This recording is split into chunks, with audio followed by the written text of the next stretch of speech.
Hi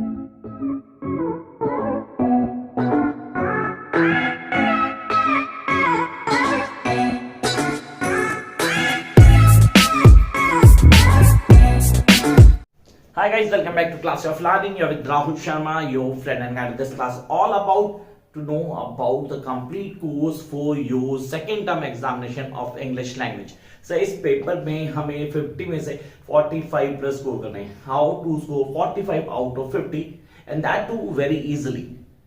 As per thanks to COVID and the other terms that was going on, आपने बोला sir इस paper को हमने पूरे ऑब्जेक्टिव टाइप पे लेना है. क्या हमारे पास चांसेस है that we're going to have a paper जिसमें सर राइटिंग स्किल आ जाए, मतलब कि पेपर में लिखना पड़ जाए. अभी फिलहाल ऐसे चांस नहीं है, तो अभी आप अपने प्रिपरेशन जैसे कर रहे थे बिल्कुल वैसे ही करते रहे. And please make sure that कि आप ये वाले टॉपिक्स ऑन टिप करेंगे. अब आपने कहा sir writing was missing from the last 2 years. I do agree with you, but you guys need to prepare these things on a very first priorities.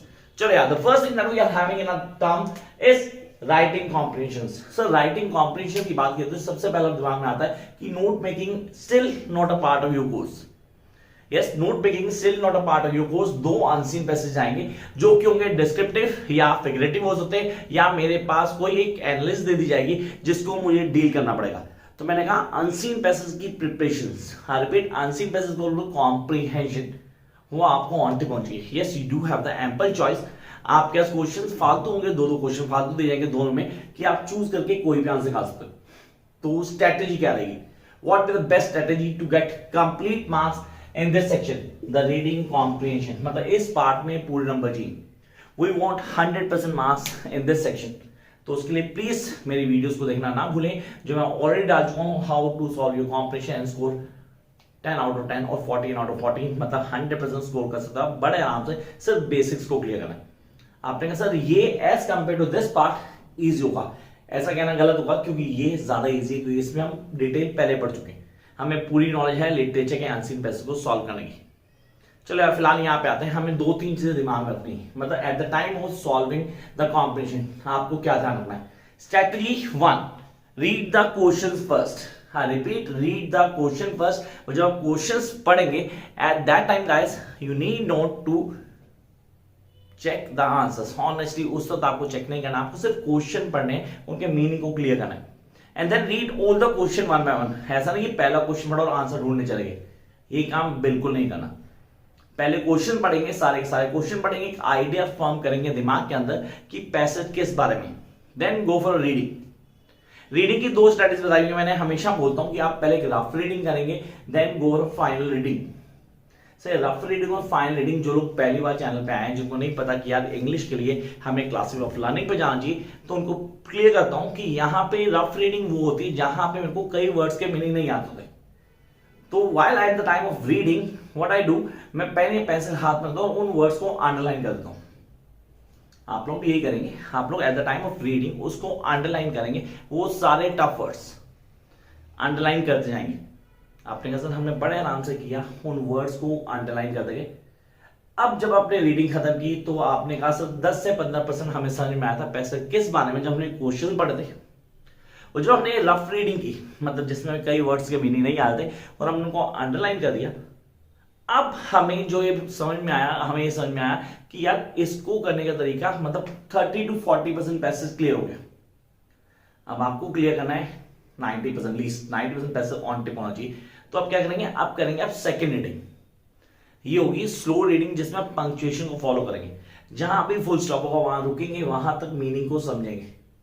और जो वर्ड मीनिंग आपने underline कर दी, इनको बोलते टफ वर्ड्स.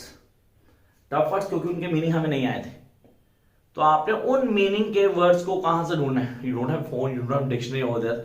सर कैसे, teacher भी नहीं बताने वाला, मैं बताता हूं यार. आप जो वर्ड अंडरलाइन करते हो ना, उसके यहां वाला वर्ड और यहां वाला वर्ड, दोनों वर्ड का बेसिक मीनिंग आपको हेल्प करता है उस वर्ड के मीनिंग को ग्रैप्स करने में. This what I really want you guys to do. ये आपने करना है.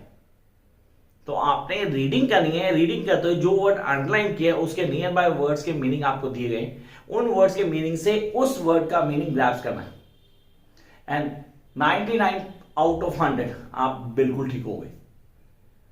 ये कॉन्सेप्ट आपके दिमाग में रहना चाहिए that this is a way to do unseen passage.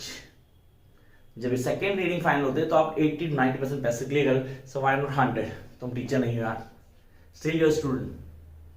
तो अब आपने क्वेश्चन पढ़ने हैं और अब आप जाएंगे ऑप्शन पे and you know the answers, one by one जाएंगे and you know the answer. Seriously आप अटेम्प्ट करके देखो, अभी नहीं होता कमेंट बॉक्स में होना कि सर आपने बोला और गलत तरीका हो गया। Jump up next one. ये तो हो गया सेक्शन 1 जिसको बोलते हैं reading section comprehensions. Come to the second section that is creative writing skills. What does mean by the creative writing skills? Creative writing skills क्या होती है? मतलब देखो हम बड़े सारे क्वेश्चन आते हैं, सर हमें क्लियर हो चाहिए क्रिएटिव राइटिंग स्किल्स के। यार राइटिंग स्किल्स तो खत्म ही कर दी इन्होंने, वो जो सेक्शन बी होता था मेजर उसको खत्म कर दिया, सिर्फ और सिर्फ एक टॉपिक दे दिया, एक और 2 टॉपिक दे दिया आपको जिसको बोलते हैं क्रिएटिव, जिसमें एक शॉर्ट हो गया और एक लॉन्ग हो गया। शॉर्ट में मेरे पास आ गया सिर्फ और सिर्फ फॉर्मल और informal invitation with reply. Yes, formal and informal invitation. I don't know how to write an invitation. कोई स्टूडेंट मुझे बोलता है sir I don't know how to write an invitation in perfect sense और how to write replies. अब मैं आपको एक छोटा सा क्लू देता हूँ and you can master it. आपके हेल्प बुक होगी, दुनिया भर की हेल्प बुक्स खरीद लिया आप लोगों ने, ठीक है। जिनके पास नहीं है मैं वीडियो डाल चुका हूँ ऑलरेडी, इन्विटेशन वीडियो है, आप उसको देखो आपको क्लियर हो जाएगा। जिनके पास हेल्प बुक है वो क्या करें, अपनी हेल्प बुक खोलो, उसमें ना शॉर्ट इन्विटेशन दिए हुए हैं, कुछ 5-7 इन्विटेशन दिए हुए हैं, उनको रीड करो और लिखो अपने आप नोटबुक पे। I show you this is going to work for you guys. उस इन्विटेशन को रीड करो, रीड करने के बाद उसको लिखो अपने नोटबुक के ऊपर, 1 2 3 4 5 6 7 8 आप खुद लिख दोगे, कोई प्रॉब्लम नहीं होने। Same would happen with the reply. Formal informal invitation का मीनिंग क्या है? फॉर्मल प्रिंटेड को बोलते हैं, रिपीट प्रिंटेड जो कार्ड्स प्रिंट होकर आते हैं उनको फॉर्मल इन्विटेशन कहते हैं। और जो भी मौखिक रूप में ओरल बेस में बोलते हैं या सर जिसके लिए लेटर लिखते हैं, नॉर्मली हमने कभी लेटर लिखी किसी के लिए इन्विटेशन में, बट हाँ अगर हम कोर्स की बात करें तो दैट्स इज रियली इंपॉर्टेंट। तो आपने कहा हम लेटर लिखते हैं, it's a form of informal invitation. तो I hope you guys get the point. Jump up next part that is letter of application. Sir letter writing में कंप्लेन लेटर नहीं है, हेटर लेटर नहीं है, सिर्फ सिर्फ letter for application of job है। 100% clarity, हमें पता क्वेश्चन क्या आना तो आंसर दे आएगा ना। और वो भी सर लिखना पूरा नहीं है, सिर्फ फिल आउट करना है ब्लॉक्स को। जब भी जो ब्लॉक्स दूंगा फिल आउट करना है, बहुत इजी है। तो हमने कहा सर इसको करेंगे लेटर एप्लीकेशन या रिपोर्ट राइटिंग, दोनों टर्म्स के लिए प्लीज फॉलो द वीडियोस। अब मैं बार बार बोल रहा हूँ फॉलो द वीडियोस। आप लोगों ने चैनल अभी तक सब्सक्राइब किया नहीं किया, आई डोंट हैव आइडिया, अगर नहीं किया तो डू इमीडिएटली, क्योंकि यहीं पे आपको सारी डिटेल्स मिल जाएंगी, जो जो डाउट्स आपके इंग्लिश के सॉल्व हो जाएंगे। Jump up to the next segment. तो यार ये 2 गए हमारे पास, formal informal letter of application report writing. चलो सर जंप करते हैं नेक्स्ट पार्ट के ऊपर एंड दैट इज लिटरेचर। कभी लिटरेचर बहुत डोमिनेंट रोल होती थी, बहुत डोमिनेंट रोल होगा था लिटरेचर का। आज लिटरेचर रह के देखिए sir hardly 18 marks, honestly hardly 18 marks for literature out of 50। और आप बोलते हो सर 100 में से तो प्रोपोर्शन आप देख सकते हो, same was the first year आपके पास थी। तो यहाँ आगे हमारे पास 2 बुक्स हमारे पास, Flamingo and then Vistas. Flamingo मुझे क्या क्या पढ़ना है? मुझे पढ़ना है Rat Trap, Indigo, a thing of beauty and Jennifer tiger. 2 prose 2 poetry, just 2 वो भी ऑन टिप है। हमें नहीं समझ में आ रहा, चैनल पे वीडियो ऑलरेडी डली हुई है, आप उसको प्लीज देखो। तो यहां पहले आता हमारा the Rat trap and the other the Indigo. Indigo Gandhi ji के बारे में है, तो प्लीज गांधी को पढ़ना ना भूलना, राजकुमार शुक्ला को भी याद करना। He was the poor peasant, जहां से कहानी शुरू हुई थी। तो rat trap and indigo and then a thing of beauty, I love this particular poetry, and Jennifer tiger. This shows the patriot society, the dominance of patriot society जिसमें हम जी रहे हैं, मेल डोमिनेंस सोसाइटी, उसको highlight कर दिया the end Jennifer tiger. तो भाई ये 4 है, इनको मिला के हमारा पेपर में जो प्रोपोर्शन बनता है वो बनता है 11 मार्क का, जिसमें मेरे पास एक्सट्रैक्ट भी आएगा, मेरे पास क्वेश्चन भी बन सकते हैं। फिलहाल तो एक्सट्रैक्ट आएगा, वो आप तैयार कर लेंगे।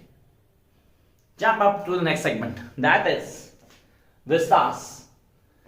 Sir should wizard hit the mommy? या I repeat, should wizard hit the mommy, one of the interesting story. कहीं ना कहीं ऐसे छोटे बच्चों की कहानी पढ़ रहे हैं या किड्स, मतलब वो छोटे बच्चों को कहानी सुनाना Should wizard hit the mummy? Papa को करे ना करे, this is all that what need to do. So should wizard hit the mummy? The second one, on the face of it. I love this story. On the face of it, and then advanced as no level, masterpiece. Yes, this is a masterpiece. Advanced as no level. तो 3 stories, just 3 from Vistas. तो आपने कहा सब flamingo clear, vistas clear, and then we are having ASL. 10 के 10 मिलेंगे school से, सिर्फ impression अच्छा होना चाहिए, and you know how to speak English and medicine so that you can impress your teacher. That what is ASL. तो ये है हमारा कोर्स जो हम लोगों को करना है फॉर अपकमिंग एग्जाम्स. तो गाइस नाउ टाइम आ चुका है कि आप लोग पढ़ना शुरू कर दें. Wish you all the best and don't forget to like, share and subscribe. You think it's worth to watch.